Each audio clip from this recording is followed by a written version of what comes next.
ম্যাসাচুসেটসের আলোকিত মাঠে যখন ফ্রান্স ও ব্রাজিলের পতাকা উঠছিল পাশাপাশি, তখন কেউই ভাবেনি এই প্রীতি ম্যাচ হয়ে উঠবে এতটা নাটকীয়।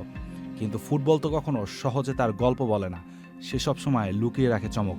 ম্যাচ শেষে ব্রাজিলের হতাশা আর ফ্রান্সের জয়োল্লাস। দু দলের প্রীতি ম্যাচের প্রথমার্ধটা ছিল অনেকটা ঘুমন্ত। ব্রাজিল বল দখলে পিছিয়ে থাকলেও আক্রমণে ছিল না একদমই নিষ্প্রভ। রাফিনিয়া, মার্তিনেল্লি সবাই চেষ্টা করছিলেন, কিন্তু ফিনিশিংয়ে যেন জাদু হারিয়ে গিয়েছিল। ফ্রান্সের দখলে ছিল বেশি, আক্রমণও ছিল তীক্ষ্ণ। আর তখনই এলো সেই মুহূর্ত। ৩২তম মিনিটে মাঝমাঠে আহলিয়া চুয়েমেনি বল কেটে নিলেন। এক ঝলকেই উসমান ডেম্বেলের পায়ে চলে গেল বল। ডেম্বেলে যেন জাদুকরের মতো রক্ষণ ভেদ করে একটা নিখুঁত পাস বাড়ালেন। সামনে ছিলেন কিলিয়ান এমবাপ্পে। বিশ্বের সবচেয়ে দ্রুতগতির ফুটবলারটি এক পলকে বুঝে গেলেন কি করতে হবে। দ্রুত এগিয়ে গিয়ে গোলকিপারকে ছাড়িয়ে এক অসাধারণ চিপ শট। বলটা যেন আকাশ থেকে নেমে জালে আলতো করে চুমু খেল। এমবাপ্পের ৫৬তম আন্তর্জাতিক গোল, ফ্রান্স এগিয়ে গেল ১-০-তে। Which is the world-class cable brand? Walton Cables, নিরাপদ আগামী সংযোগ। বিরতির পর মাঠে নেমে ব্রাজিল যেন এক অন্য দল হয়ে গেল। ৫ বারের বিশ্ব চ্যাম্পিয়নরা ঝড় তুললেন, আক্রমণের পর আক্রমণ, কিন্তু প্রতিবারই হোঁচট খাচ্ছিল ফিনিশিংয়ে।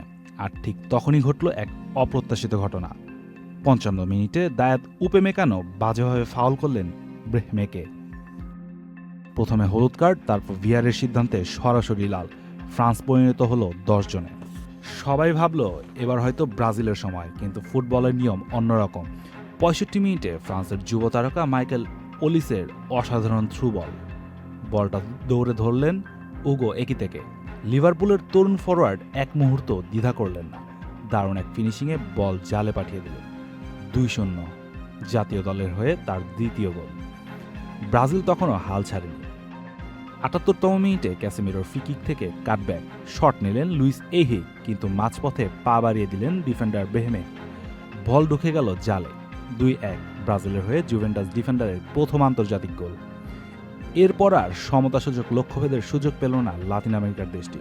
প্রীতি ম্যাচে ফ্রান্সের কাছে ২-১ গোলের হার নিয়ে মাঠ ছাড়ে ফুটবলের সব থেকে সফল দেশটি।